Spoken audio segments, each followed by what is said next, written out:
I'm Kirk Coleman, and you're watching The Cat Cave.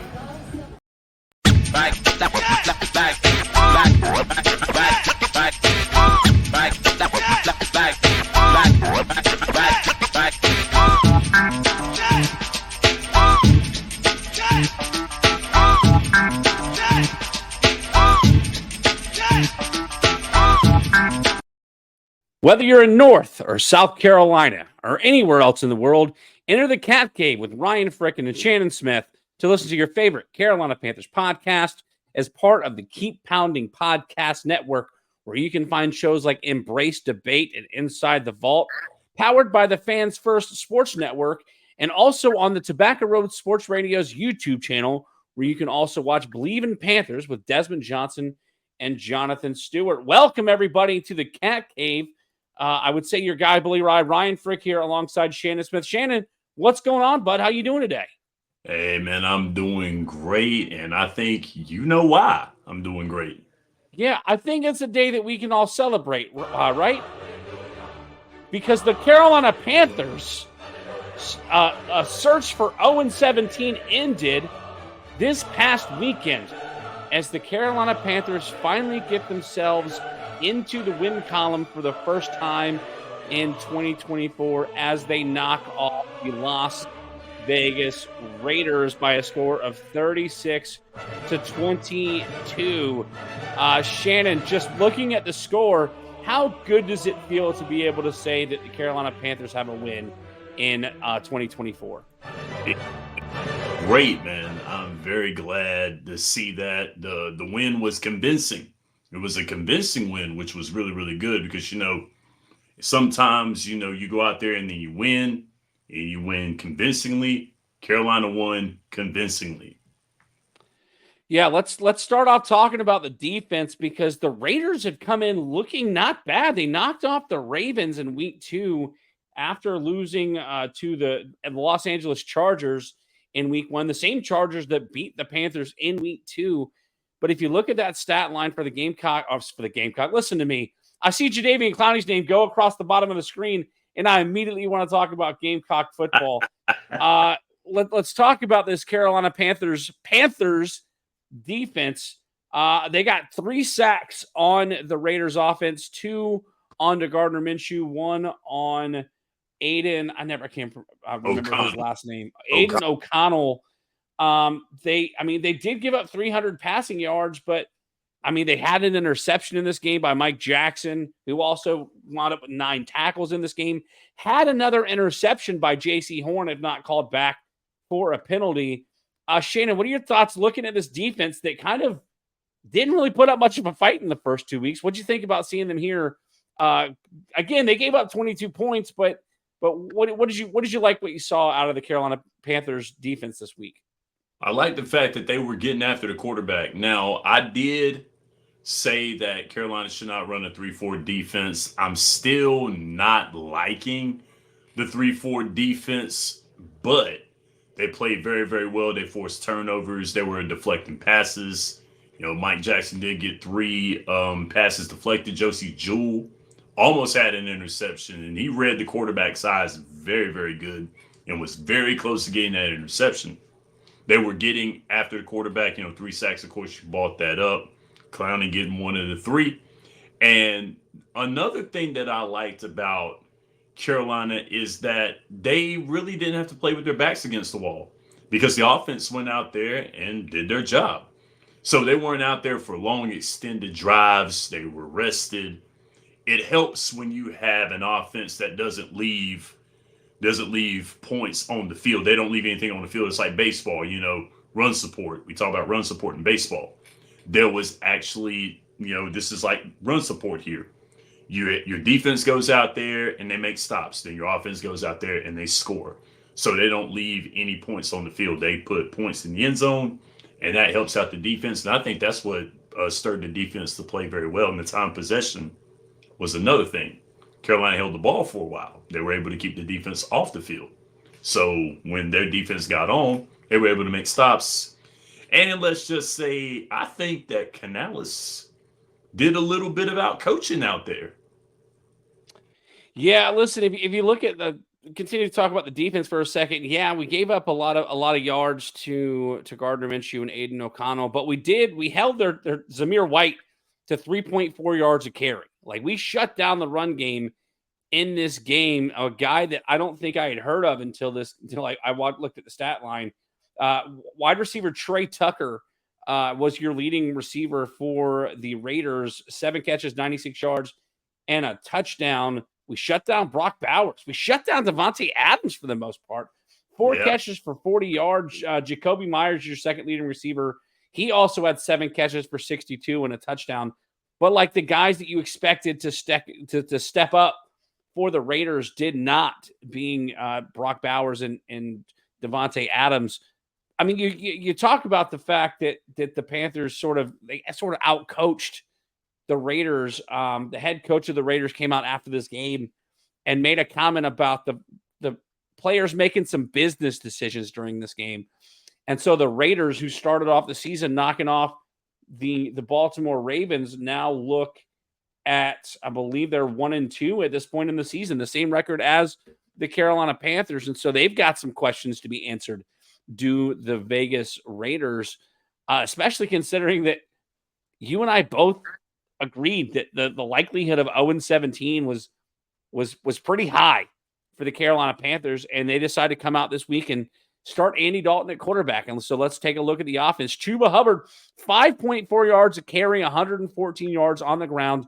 They should have never signed Miles Sanders. Granted, Miles Sanders didn't have a terrible day. He got a catch in this game, but they didn't need another running back in this offense. That was one of the mistakes from the former regime.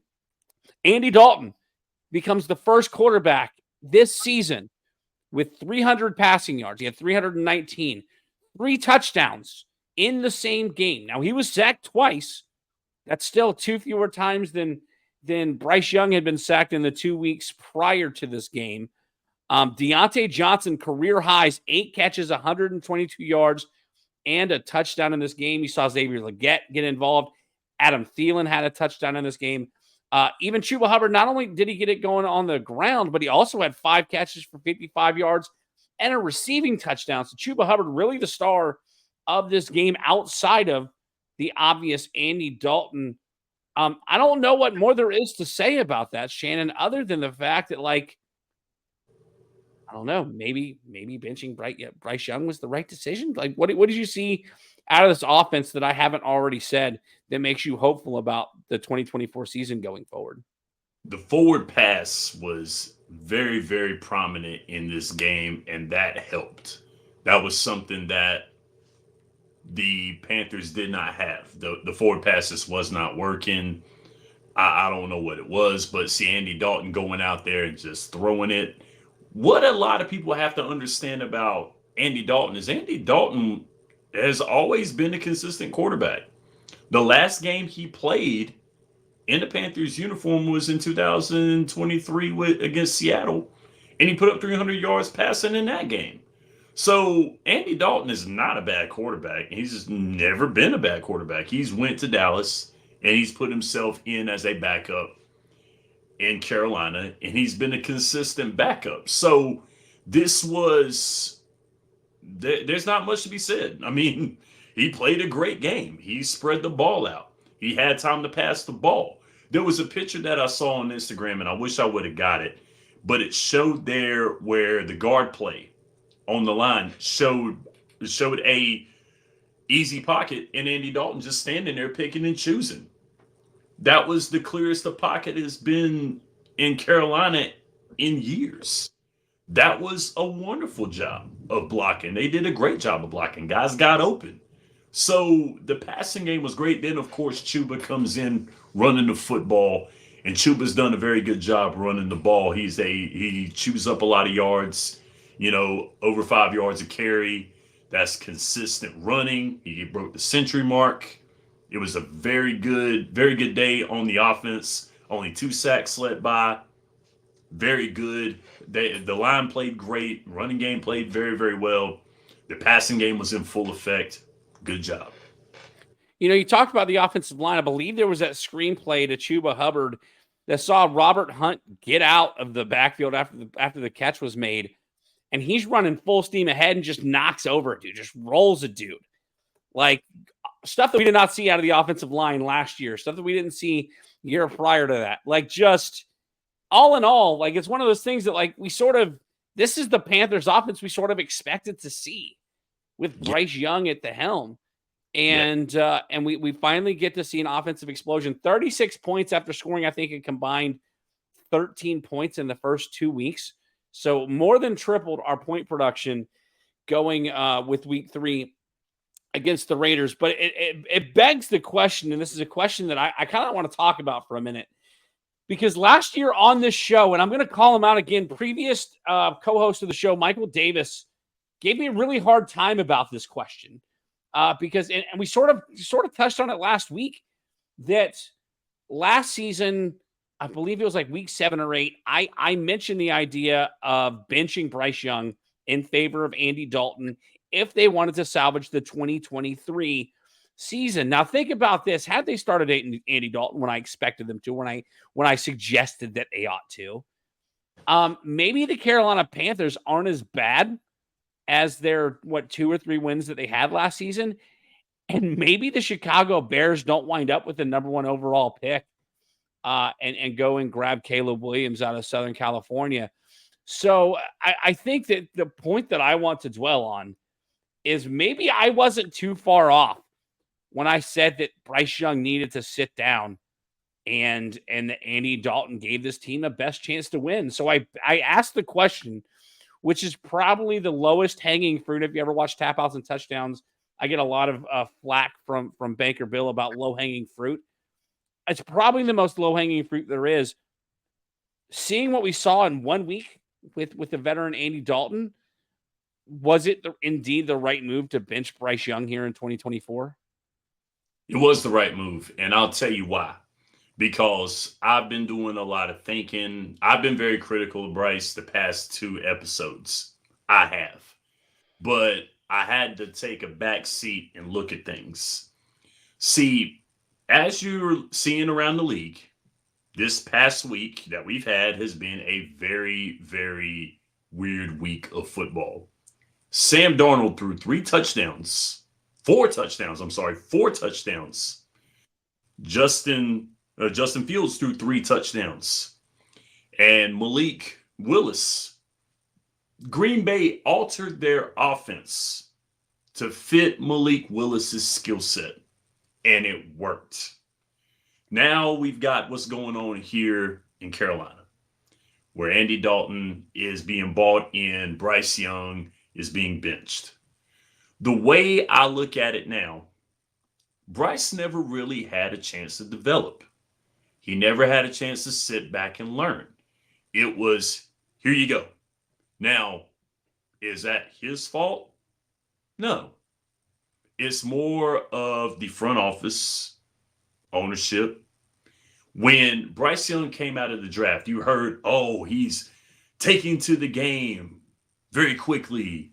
He's got a mind for the game. They put him on a pedestal. They made him seem like he was great already before he started playing games.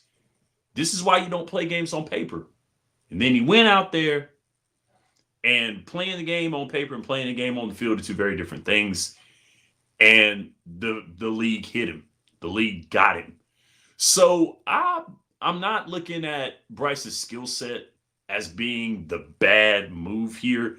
It's more of the development and the adaptation to the game. As you can see, you put Justin Fields in a winning organization with a coach that knows how to win. Look what happens. You put Sam Darnold with a line, something he didn't have in New York. And weapons. Yeah, and that too, yes, because he has the best league. Wide receivers, yes. Yes. They put him with a team that actually is a team. And he has weapons. I'm not saying that, and I don't want to go to this whole thing like they say with Brock Purdy and when Tua was healthy, all the guys that they have. But it helps. It's called developing a squad. And that's what they did. And then, you have Malik Willis, where Green Bay altered the offense to fit his skill set. And it worked. That's what good coaches and good organizations do. That's something that Carolina has to look at. altering this to the skill set. Did they do that with Bryce? I don't think so. Is Bryce the guy? Honestly, it doesn't look like it, especially with this game that just happened. That makes the verdict, that makes it more of a clear verdict that maybe he's not. But it's more of a developmental thing. He's got to have time to develop. And I think this is the best thing for him, is to sit back and observe Andy Dalton, let Andy Dalton play. If Andy Dalton has a setback, which let's hope not, then put him in. Yeah, listen, there's so much to unpack there, and I'm going to talk about a lot of this on Tap Outs and Touchdowns this week. You mentioned a lot of quarterbacks that looked great last weekend. Sam Darnold, former Carolina Panther, former New York Jet, absolutely lighting the world on fire. The Minnesota Vikings is surprisingly 3-0 this season. You mentioned former quarterbacks. Look at Baker Mayfield. Now, this week isn't a great indictment on Baker Mayfield because they did just lose to the Broncos. But for that matter, Andy Dalton, I never understood the hate that Andy Dalton got, because Andy Dalton's not out here. First of all, it's hard to say that he's not a gunslinger when he's the first quarterback this year to throw for over 303 touchdowns in the same game. How can you not call him a gunslinger?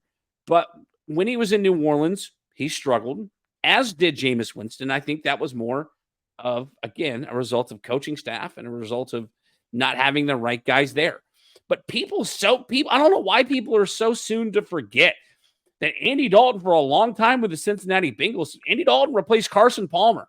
Yes. In Cincinnati. And they had Cincinnati as a viable threat, not only in the division, but in the AFC in general, as he had a decent career up in Cincinnati when AJ Green, South Carolina native, former Georgia Bulldog.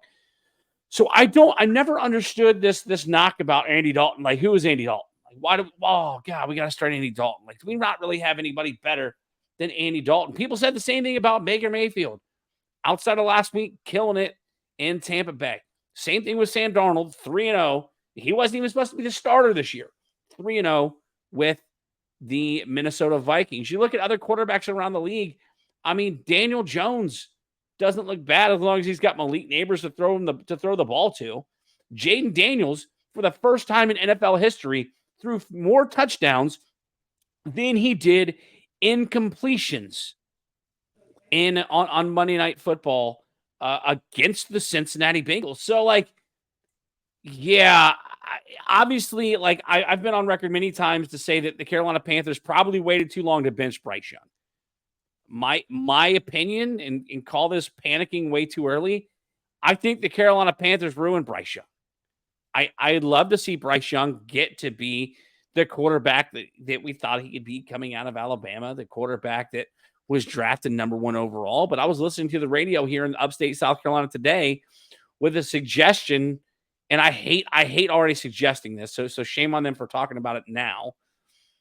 But should they go ahead and worry about winning too many games this season so that maybe they wind up with a top 10 pick next year, and they go out and draft Quinn Ewers? If the Carolina Panthers are going to be drafting high in the draft again next year, which I still expect them to do, call me crazy, I think they go out and try to get Travis Hunter. If they wind up with the number 1 pick, again, I'm not against drafting a quarterback, but I think if Travis Hunter is there, if you've got the number 1 pick, I think Travis Hunter's a no-brainer. As much of a fan of, as much of a non-fan that I am of Shedeur Sanders, I still think Travis Hunter is going to be a baller. Yes. Whether I know he wants to play both ways in the NFL. Lord knows the Panthers could use some help in the secondary. Yeah. But nevertheless, I still think that what happened to Bryce Young last year, they set him up to fail. Mm-hmm. And I think the fact that they benched him in week 3 of the 2024 season, I think his confidence is shot. I mean, I think if anything, this year has shown us that maybe poor quarterback play isn't about the quarterbacks we've had in Carolina. It's about who they put around him. And Shannon, to your point, I don't think it's the fact that they didn't cater the offense to Bryce Young. I don't think there's an offense to cater Bryce Young to at this point in his career. We knew his size disadvantage coming into the league, right? Let's go ahead and knock that out the way. Like, we knew he was smaller than most quarterbacks. I think he's a little bit bigger than Kyler Murray. I think Kyler Murray is much more mobile than Bryce Young. I think, you go back, we can go back and kind of rehash what we talked about already this year. He throws an interception on pass attempt 1 and laughs as he goes off the field. We see him sort of stepping on his toes so that he can see over people to throw balls. We can see that he's not confident in making his throws. He's not confident in throwing downfield. And so, unfortunately, I think Bryce Young was ruined by getting drafted by the Carolina Panthers because he was set up to fail in the first place. Like, you got to think about guys that had really high expectations, like the Jimmy Clausens, Jamarcus Russell, Ryan Leaf, guys that didn't pan out in the NFL. That wasn't necessarily 100% on their fault. No. I mean, the argument gets brought up that Peyton Manning came in and he led the league in interceptions his rookie season, but he's now a Hall of Famer and he holds all sorts of records. Peyton Manning's an anomaly. Okay. They knew how to build is what it was. So you look at these teams that had, like you were talking about, Jamarcus Russell, he went to a Raiders squad that was still stuck in 1980. That was, and then they gave him, then he held out. In fairness, Jamarcus Russell was also found to be a pretty good liar. Yeah. When it's still that infamous story where they gave him some game tape to go home and watch, and he came back the next day and said it was he really enjoyed the blitz packages and the tape was blank. He was sort of making it up that he made it clear that Jamarcus Russell, with all the talent in the world, didn't have the brains. I don't know what he scored on the Wonderlic, but he didn't have the brains to be an NFL quarterback or the desire to be. So yeah, it's unfortunate because I think Bryce Young's, you can sort of tell by how he carries himself that he's not a bad dude. No. And I think he had a lot of talent coming out of Alabama. Mm-hmm. But David Tepper put him in an impossible situation. David Tepper, the worst owner in sports. I got to do it. Put Bryce Young in an impossible situation. And there was the argument or the debate, like, did Dave Canales go to David Tepper or did David Tepper come to Dave Canales? Who made the decision to pull Bryce Young for this week? And I'd like to think that Dave Canales is the one that had to go to David Tepper. Like, listen, you hired me in here to win football games. The best chance that we have to win a football game is to start Andy Dalton. I know how you feel about Bryce Young, and I'm sorry. But if you force me to start Bryce Young going forward, we are going to have a bad program. And fortunately, we know what happened, as you can see across the bottom of the screen. Panthers 36, Raiders 22. The thing that I hate most about this is after the game, Canales is in the locker room, rightfully celebrating with the players, hyping them up, saying there's still more work to do, but it feels good to win. And then of all people, David Tepper comes into the locker room and gives Dave Canales the game ball.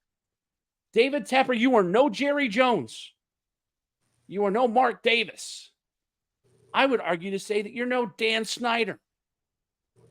And Dan Snyder was a scumbag. Like, we all know what happened in Washington. Mm-hmm. David Tepper, if I see you in the locker room one more time, I'm not holding back, dude. I don't want to see you anywhere near the team. Stay in the press box. Pour your drinks on your opposing fans and give you a hard time. I don't want to see you in the locker room again. You're the owner. You sign the checks. You do the occasional press conference because you're bringing a soccer game to your stadium. Stay the heck out of the locker room, you bum. You don't belong there. You never have. You never did. You never will. Stay out of the locker room. Sorry, I had to get off that much chat. Sometimes I get heated. Michael Davis doesn't come on the show to get me heated anymore. So I got to get myself sort of excited every now and then. Hey, you're good, man, because you know what? I agree with you 250%. That made me sick as well, too, because I think that I would like to say it was Dave Canales' idea to do this. I mean, if it wasn't, which I think it was. I mean, to be honest with you, it had to be because David Tepper does want Bryce Young to play because all his money's in there. That was what he did. He sent everybody away to get him. Mortgage the future. Exactly. And look what it's doing to him. Now, how dare Dave Canales have a great idea to to start another guy, and it worked. So that's another thing. So I think that might be something where it's like, oh, so you think you know more than I do? Yeah, that's what you hired me for. So of course, I mean, this was a good move for it to be done. It got a win. Carolina is getting, and it's early, and it's an early win on top of that. It's not a late win. It's not a late win. It's not a win in trash time, like last year. You know, when you win it so late in the season that it's just far away, and the win is kind of like, okay. And not only that, it was a convincing win. I mean, yeah. When did Carolina score 30 points in the past 2 years? They haven't. I don't think they have. I mean, congrats to Dave Canales, his first win as a head coach. You mentioned this is an early win early in the season. If you recall, preseason, I predicted the entire NFC South to go 8-9. Let me give you the standings real quick. It won't go across the bottom of the screen, but the Saints and Bucks, after they both lost this past weekend, the Saints to the Eagles and the Bucks to the Broncos. They now both sit at 2-1. And with the Falcons inexplicably losing on Monday Night Football, there's a really bad non-pass interference call that they could have gone their way against the Chiefs. The Falcons fall, are now tied essentially for second place or last place in the NFC South at 1-2. So all the teams in the NFC South are either 2-1 or 1-2. Nobody undefeated in the South. And I hate to say it, but it means it's still anybody's ball game in this division. And if Andy Dalton can come out slinging like he did last week, the Panthers still have a shot to win this game. People aren't expecting it, but maybe Andy Dalton likes the spark. Even Deontay Johnson, after the game, doing an interview, said something along the lines of, there was a better flow with this offense. And there was, because you've got a veteran quarterback. I really, truly hope that Bryce Young can sit behind Andy Dalton this year, maybe next year, learn how to play NFL quarterback, and he can come back in 2 years and we can see a new Bryce Young, because the Bryce Young that we saw all of last season and this year was not the guy that was drafted at number 1 overall. So I'm curious to see what happens there. Shannon, we're up against it. Let's talk about this weekend's game. The Cincinnati Bengals coming to town as a 4.5-point favorite against our Carolina Panthers Sunday. It is a 1:00 kickoff over on Fox. The Bengals, a 4.5-point favorite, considering they have a worse record than the Carolina Panthers. The Bengals sit at 0-3 after a loss to the Washington Commanders. And I'm going to talk about the Bengals a lot on my show. Unfortunately, we don't have a lot of time to talk about there, because it's almost panic time in Cincinnati. I know they say they start off slow every year. They're not worried about it. At some point, they're going to have to start worrying. Do the Bengals come into Charlotte and potentially get upset once again by the Carolina Panthers? Now, Ryan, I have a question for you. What do the Cincinnati Bengals have that the Raiders don't have for the Carolina Panthers? Chase Young? Or no, sorry, Chase Young. Jamar Chase? True. Yeah. Higgins? Don't think of a player. Think of something else. A Pro Bowl quarterback? Film. They have film. The Raiders didn't have film of Andy Dalton. The Bengals have film of Andy Dalton. So they're going to be able to watch what he did and what he didn't do last week against the Raiders. So with that being said, Cincinnati made some very ill-advised plays on Monday Night Football, and it's a short week for them, and they got to travel on top of that too. I don't want to jump on the Panthers quickly. I don't want to do that fresh off of a win, but I'm going to go ahead for sake of luck, and say that the Bengals snap the streak, but it's going to be by 3 points. So you got the Panthers covering. Listen, I'm not too far off. Being the ultimate optimist that I am, I think that if anybody, the Panthers have a shot to pull this upset. The Bengals offense came alive in that game. The offensive line continues to struggle for the Cincinnati Bengals. I don't think they can still get a run game going. That's what we kept away from the Raiders last week. You mentioned it. They're on a short week, traveling on the road to play this game. I think the Panthers have a little momentum. You mentioned the fact that they've got film to study. I just don't know if they can do it. I'm going to talk about on tap outs and touchdowns that I'll do a little segment called Patience or Panic, and I'll talk about 1 and 2 teams and 0 and 3 teams that should be concerned or whether they should have patience. And at this point, I think it's time to panic for the Cincinnati Bengals. They didn't lose. They haven't lost to the Chiefs and to the Niners and to the Cowboys. They lost to the New England Patriots in week 1. Like, that's not a good loss. They lost to the Raiders, who just got blown out by the Panthers last week. That's a bad loss. That's a very bad. And then granted, their offense came alive against Washington, but they lost to a rookie quarterback and allowed a rookie quarterback to put up a stat line that has never been seen before in the NFL, throwing 2 incomplete passes and 3 touchdowns in that game. I think Jaden Daniels is going to be a star in this league. Yes. Let's go ahead and get out of the way. Yes. But if Jaden Daniels can come out and have that kind of night on Monday Night Football, in his Monday Night Football debut, then a veteran like Andy Dalton can do the same thing. So give me the Panthers to pull off the upset this weekend over the Cincinnati Bengals. 1 o'clock kickoff. I can't wait to watch this game. Shannon, we're up against time, so let's go ahead and sign off here. If you want to go find Shannon Smith on social media, X and Instagram is at @podcast_Smitty. On social media, you can find me at Tapouts and TDs on X, Facebook.com/Tapouts and Touchdowns, and on Instagram at Ryan Frick Comedy. If you want to find the show, guess what? If you were paying attention, we got our social medias back. I was putting out, I believe I put out a post on X this week. Shannon posted something on Instagram. I posted something on Facebook. So go and follow our pages on Facebook.com/TheCatCave FFSN. On Instagram and X, we are at @TheCatCave_FFSN. And give us a follow, give us a like, and join the conversation whenever we do go to post on there now that we've got the accounts back. But until then, you may now exit the Cat Cave, but make sure you listen to more content on the Tobacco Road Sports Radio's YouTube channel and more Carolina-themed podcasts on the Keep Pounding Podcast Network, powered by the Fans First Sports Network. For Shannon Smith, I'm Ryan Frick, and we'll see you next week right back here inside the Cat Cave.